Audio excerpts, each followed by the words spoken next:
Je le disais à l'entame de ce journal, nous recevons ce soir sur notre plateau le ministre de la Défense et de la Sécurité avec qui nous allons aborder plusieurs sujets touchant son département. Monsieur le ministre, bonsoir une fois de plus. Bonsoir.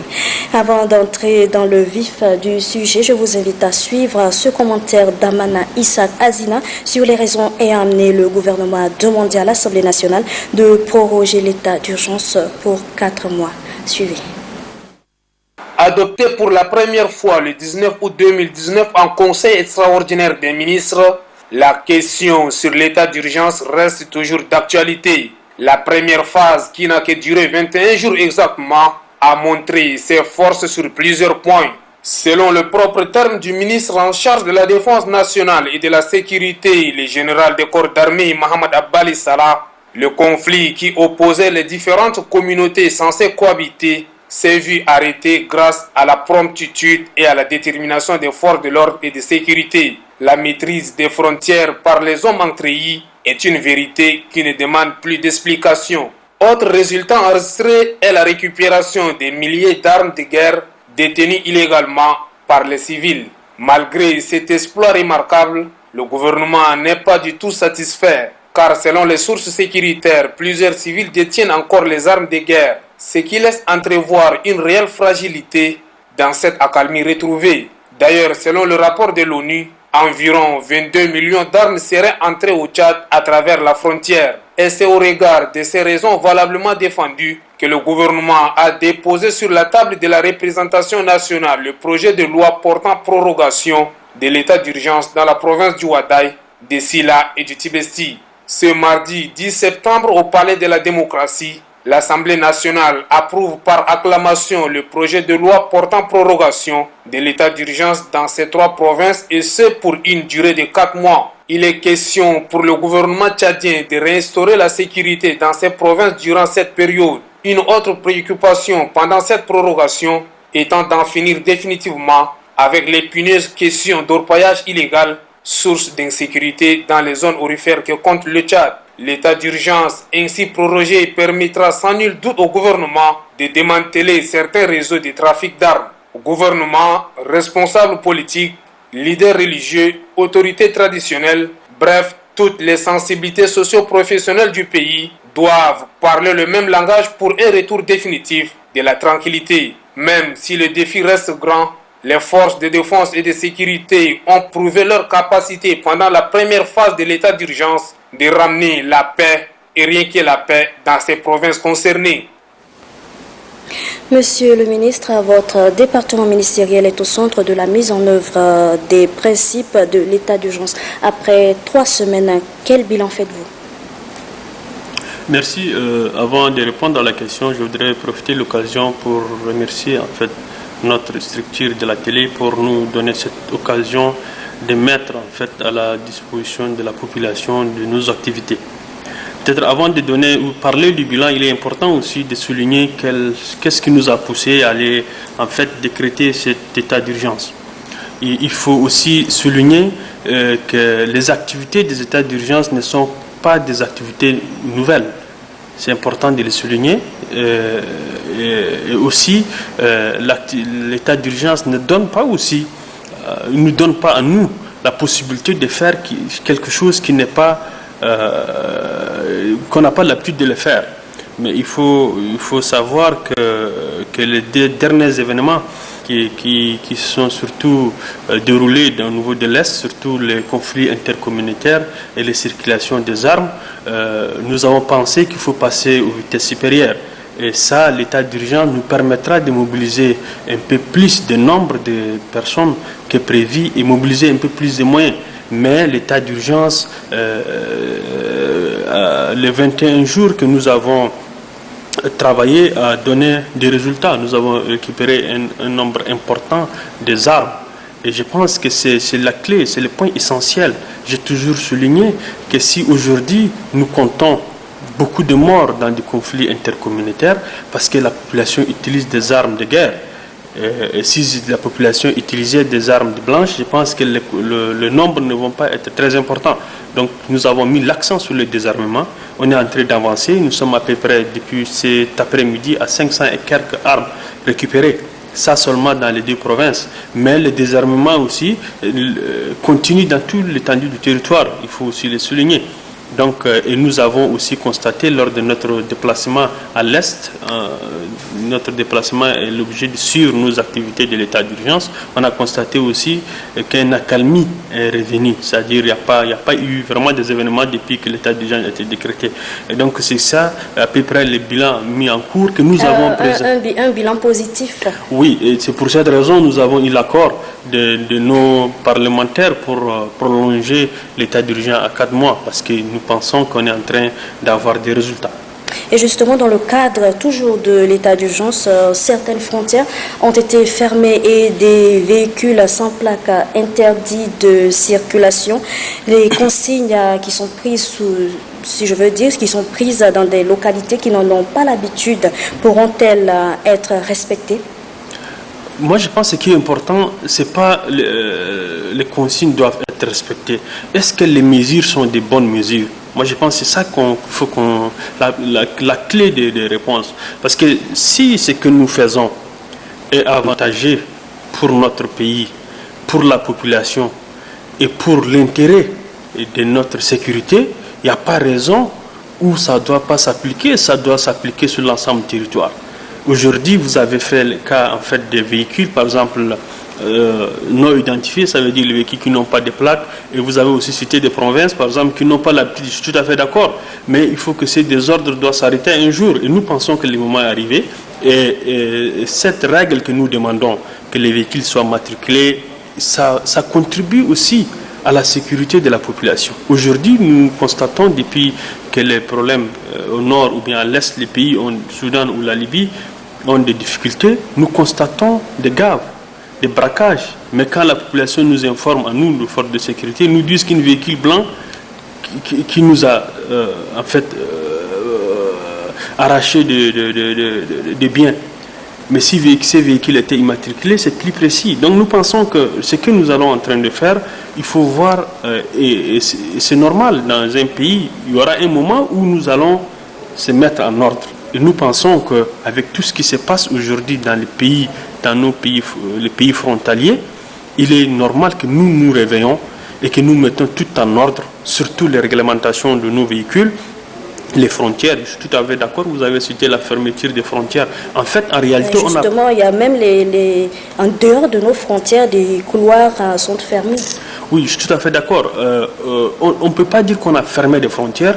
Effectivement, nous avons fermé certains couloirs. Je donne des exemples. Par exemple, nous avons des frontières avec la Libye, le Soudan et la RCA. Nous avons des couloirs très bien connus où nous avons nos forces de défense, où tous les véhicules passent, tous les marchandises passent normalement. Mais ces frontières, vous savez, nous sommes en face du désert comme la Libye ou bien vers le Soudan. Des autres passent inaperçus. Et c'est pour cette raison que nous avons laissé des corridors. En fait, la Libye, le Soudan et la RCA, nous avons laissé des corridors où les marchandises, les personnes en règle doivent passer. Mais toute personne doit passer par ces corridors pour empêcher des gens, des infiltrés en fait, des armes ou des choses que nous interdisons. Donc, et puis nous avons laissé ces corridors, justement, c'est parce que nous constatons qu'avec les frontières que nous avons avec ces pays, contribuent sur l'économie de notre pays et sur la vie aussi de la population. Aujourd'hui, vers le nord ou bien vers l'est, je pense que ces pays, malgré qu'ils ont des problèmes, mais la population vive de ces pays-là, sur le plan de l'alimentation, sur le plan du bien vivre. Donc nous pensons que le gouvernement a bien pris note de ces préoccupations sociales. Certains partis politiques et associations des droits de l'homme ont dénoncé quelques dérapages dans cette période d'exception. Par exemple, les militaires en font qu'à leur tête et les policiers arnaquent la population. Qu'en dites-vous? Bon, je suis tout à fait d'accord que des propos de ces genres ont été tenus, même quand nous sommes partis à l'Assemblée pour défendre en fait la prolongation. Ces préoccupations ont été aussi prises par les députés et les intervenants. Nous sommes tout à fait d'accord que nous avons pris note. Mais en réalité, jusqu'à ce jour, on n'a pas de plaintes, c'est-à-dire vraiment bien identifiées, des gaffes qui ont été signalées que ce soit dans les provinces concernées ou bien ailleurs. Mais néanmoins, lors de nos déplacements dans les provinces et surtout les rencontres que nous avons eues avec nos forces de défense et de sécurité, nous avons mis l'accent sur ces points pour dire que, écoutez, l'état d'urgence ne vous donne pas l'autorisation de faire ce que vous n'avez pas l'habitude de faire ou bien de faire des choses que vous n'êtes pas formé pour le faire. Donc jusqu'à là, aucune plainte n'est remontée jusqu'à vous? Je ne crois pas. Mais beaucoup en fait, des associations ou de forces s'inquiètent. Et c'est normal quand le mouvement des militaires, tout ça, mais nous sommes très vigilants et nous avons attiré l'attention du gouverneur, de tous les responsables que nous avons rencontrés pour dire, écoutez, et pour même les administrateurs, par exemple, on a dit, il ne faut pas que vous preniez l'état d'urgence pour accentuer en fait d'autres actions qui ne sont pas prévues dans notre agenda. Ok, l'état d'urgence a été prolongé, nous le savons, par l'Assemblée nationale. Quelles sont les dispositions qui ont été prises pour que cela se passe comme il se doit? Oui, d'ailleurs, je disais tout à l'heure que quand nous pensons que les 21 jours que nous avons travaillé nous ont déjà donné des signaux positifs. C'est-à-dire qu'il y a une accalmie totale et nous sommes en train de récupérer des armes. Il faut aussi tenir compte que nous sommes dans une saison pluvieuse, surtout à l'est. Les mouvements de nos forces, nos mouvements ne sont pas très faciles. Donc nous pensons que nous trouvons des résultats. Et c'était ça l'objectif que nous avons pensé qu'à l'Assemblée, nous avons demandé la prolongation. Et toutes les dispositions sont prises, qu'au niveau de l'Est ou bien au Nord, que nous allons mettre en marche toutes les mesures sécuritaires pour qu'au moins, nous, une fois de plus, que nous arrivons à contrôler nos frontières et mettre de l'ordre entre nos populations et pour que la population vive en harmonie. Abordons à présent le deuxième volet de votre présence sur ce plateau. Dans ce reportage que vous allez suivre, notre reporter Amana Issakazina nous parle de la réforme de la police nationale. Suivez. Il a fait de la réforme au sein de la police nationale son cheval de bataille lorsqu'il était ministre de l'administration du territoire et de la sécurité publique. Et depuis que la sécurité a intégré le département de la défense nationale, la question revient instantanément. À chaque visite ou autre sortie, le général de corps d'armée Mohamed Abbali Salah met toujours l'accent sur la nécessité de réformer cette machine sécuritaire sans laquelle la quiétude de la population sera menacée. D'abord, l'action phare qui avait en son temps marqué l'opinion nationale et internationale était la création de la force mixte interne mobile composée en grande partie des éléments de la police basée à Our, qui a pour but la sécurisation de la frontière Tchad-Libye. Secondo, les visites inopinées dans les différents commissariats d'où il avait relevé certains manquements qu'il fallait corriger. Ce samedi 30 août 2019, à l'occasion de la cérémonie d'installation du nouveau directeur général de la police nationale, le ministre Mohamed Abbali Salah dévoile son projet de réforme conformément aux orientations du chef de l'État à l'issue du Forum national inclusif. Parmi les réformes, l'on note plusieurs innovations, notamment la création du groupement opérationnel de la police des frontières, la réorganisation de la brigade de circulation routière et des commissariats de police. Pour le ministre délégué à la présidence chargé de la défense nationale, de la sécurité, des anciens combattants et victimes de guerre, le général de corps d'armée Mohamed Abbali Salah, désormais la police nationale doit avoir son propre garage pour mieux inspecter l'état de tous les véhicules afin de les amener à acquérir de réelles fiches techniques. Il serait aussi aberrant, selon le ministre, que les entreprises privées délivrent les plaques d'immatriculation. Dans les jours à venir, cette tâche devait revenir à la police nationale. Autre réforme, et non des moindres, est la création de nouveaux postes parmi lesquels la direction de l'ordre public et de la circulation, la sous-direction de l'informatique et des traces technologiques et bien évidemment la sous-direction de la communication et de l'information. Tous ces remue-ménages visent un seul but, rendre plus visibles et plus efficaces les actions de la police nationale qui ne fait qu'assurer la sécurité des personnes et de leurs biens. Monsieur le ministre, dernièrement, lors de l'installation du nouveau directeur général de la police nationale, vous avez évoqué la réforme de la police. Où en est-on aujourd'hui? Comment entendez-vous faire cette réforme?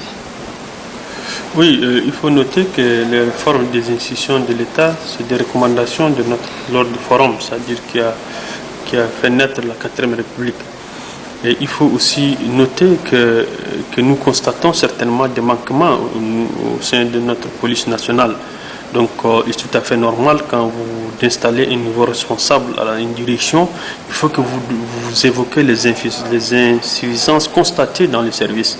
Et nous avons certainement parlé, et nous avons dit que la police doit être plus proche de la population et il faut que la population qui soit heureuse s'il est à côté de la police. C'est-à-dire qu'il faut que la police soit la protection de la population. Et nous avons beaucoup insisté et il faut aussi que vice-versa, la population doit respecter aussi la police. Il faut qu'ils sachent que la police est là pour leur bien. Il se pose également, Monsieur le ministre, un réel problème de réglementation de la circulation avec des stationnements anarchiques de taxis et autres gros porteurs, et cela au vu et au su des agents des forces de l'ordre. Comment entendez-vous également régler ce problème? Oui, lors de mon intervention, j'ai fait ressortir aussi ces manquements au niveau de la circulation routière. Et c'est pour cette raison que nous avons réformé ce service. Et vous savez que la vie d'une ville, l'image d'une ville, c'est la circulation. Ça, je pense que comme vous l'avez souligné, et nous constatons effectivement qu'un grand manquement, surtout la plupart de nos véhicules ne sont pas en règle, et ils ne sont pas bien garés. Et tout ça, c'est ces services-là. Et c'est pour cette raison que nous avons vraiment renforcé ce service. On avait décentralisé le forum, c'est-à-dire chaque arrondissement doit s'occuper. Il y avait un service chargé pour les oui, nous avons ce qu'on appelle les brigades de circulation routière. Et maintenant, nous avons décentralisé que chaque arrondissement doit s'occuper de sa circulation. Et surtout, le point important, nous avons scindé les polices qui seront chargées de régulariser la circulation et les polices qui ont le droit de demander les pièces de véhicules. Avant, c'est le même service qui fait le deux. Et nous pensons qu'il s'intéresse beaucoup à l'arrêt du véhicule, demander des pièces que la réglementation de circulation. Et il faut noter aussi que nous, lors de notre dernière réunion de sécurité, que nous le faisons chaque jour dans la semaine, que les faits tricolores qui sont sur les ronds-points, c'est eux qui doivent contribuer normalement à la régularisation. Nous avons constaté sur les 23 que nous avons, il y a 2 seulement qui marchent. Nous avons attiré l'attention de la mairie et je pense que les choses sont en train d'entrer en ordre. Et nous pensons surtout d'ici 2020 que nous allons mettre un accent et surtout sur les fiches techniques des véhicules. Madame, je vais vous dire que la fiche technique, c'est quoi? C'est-à-dire c'est une fiche qui donne l'état du véhicule. Et malheureusement, aujourd'hui, tu peux avoir la fiche technique sans qu'on voit le véhicule. Ouais. Et c'est très dangereux parce que c'est le fiche technique qui doit voir le véhicule, est-ce qu'il a un bon frein, est-ce que le véhicule ne contribue pas à l'environnement, c'est-à-dire le fumier, le freinage et tout ça. Donc nous avons maintenant mis au niveau de l'accent à la police que nous avons déjà à peu près 7 garages bien équipés, modernisés pour que tous les véhicules d'ici 2020 vont passer par ce service pour qu'ils doivent avoir ce qu'on appelle les fiches techniques normales. Parlons également, Monsieur le ministre, d'un autre problème qui perdure, c'est les difficultés de la délivrance des cartes nationales d'identité et du passeport. On se souvient que dans le passé récent, vous avez fait une descente pour un contrôle, mais le problème persiste. Y a-t-il des agents qui ne respectent pas vos décisions? Non, madame, je pense que les choses ont évolué à mes constats à moi. C'est vrai, quand nous avons effectué cette visite inopinée, nous avons constaté un manquement au niveau de ce service, surtout que les gens payent les cartes, ils ne les trouvent pas à temps. Et parfois, ils payent, c'est-à-dire, ce n'est pas réglementé. Toi, tu payes aujourd'hui, tu ne trouves pas votre carte en 2, 3, 4 jours, mais quelqu'un d'autre, s'il paye un peu plus, il doit avoir son carte le plus. Donc, nous avons changé ce système. Nous avons d'ailleurs une structure qui nouvellement créée, l'Agence nationale de titres sécurisés, qui doit être normalement censée de nous produire des cartes biométriques et qui présentement on est prêt, ça doit lancer dans la semaine. Mais au moment où j'ai effectué cette visite, j'ai arrêté ce processus sur toutes ces commissions qui contrôlent les cartes. Et nous avons constaté aussi plusieurs commissions et tout ça c'était inutile. Donc aujourd'hui, depuis que nous avons mis l'ordre, nous avons aussi sur le plan des recettes, on a une recette incroyable. En 2 semaines, nous avons fait une recette à peu près d'1 milliard au niveau de ce service. Ah oui? Oui. Et puis toutes les personnes qui ont fait demande de cartes, oui. Moi je les contrôle personnellement. C'est seulement ceux qui ont payé en avant. Jusqu'à là, certains ont payé les cartes, comme ça a duré, ils ont repayé encore. Ils ont déjà pris leur carte. Donc nous sommes en train de gérer ces situations du passé, mais aujourd'hui, vous payez aujourd'hui, au plus tard 24 heures après, vous avez votre carte. Si demain je me rends au niveau de la police nationale. Avec plaisir, madame. On voit également, monsieur le ministre, que les policiers postés régulièrement dans les ronds-points et différents carrefours, mais ceux-ci interviennent rarement en cas de vol ou agression qui surviennent non loin de là où ils sont. Qu'est-ce qui les en empêche? Madame, je pense que j'ai un peu briefé sur cette question, surtout sur la réglementation de circulation routière. Je disais tout à l'heure qu'avant, nous avons des services au niveau de ronds-points qui font les deux travaux à la fois. Les fouilles, moi je parle plus des fouilles qui se passent souvent le soir, des fouilles d'armes blanches, d'armes à feu.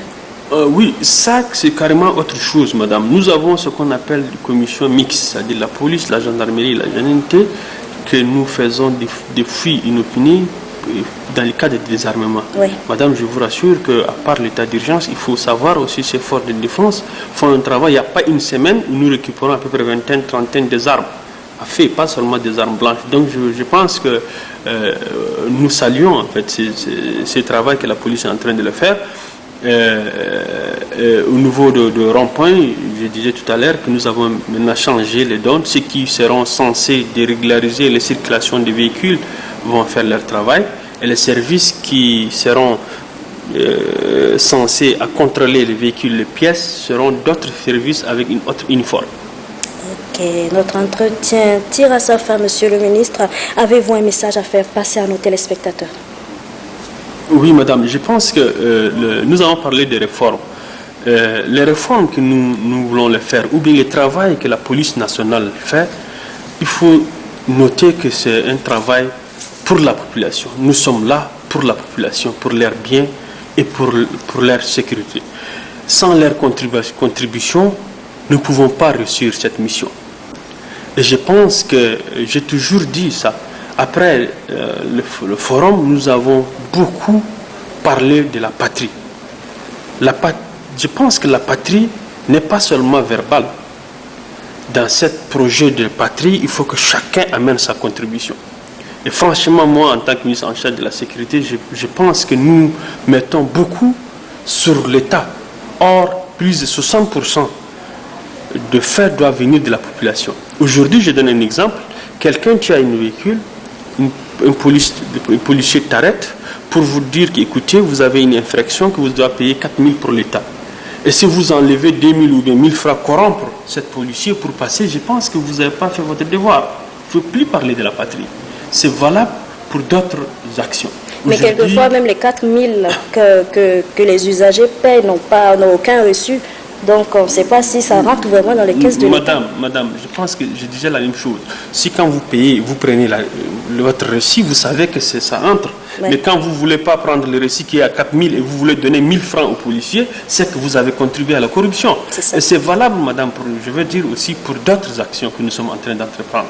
Aujourd'hui, si vous avez un véhicule que vous payez à 5 millions, 4 millions, si on vous demande de payer 200 000, 100 000 pour réglementer vos papiers, si vous ne voulez pas le faire, je pense que vous ne contribuez pas à la patrie.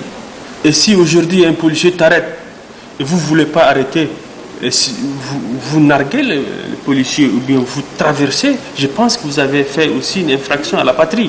Moi, tout ce que j'ai comme message, nous sommes vraiment investis au niveau de la police pour qu'en 2020, nous voulons surtout réglementer la circulation et surtout au niveau de la ville de N'Djamena. Et je demande la contribution de la population. Monsieur le ministre, merci beaucoup. Merci madame, c'est à moi de vous remercier parce que vous m'avez donné l'occasion de dire tout ce que j'ai fait au niveau de mon département. Ok, pour rappel, nous venons de recevoir sur ce plateau le ministre de la Défense nationale et de la Sécurité, Mahamat Abalisala, qui s'est entretenu avec nous sur les réformes de la police nationale ainsi que sur l'état d'urgence.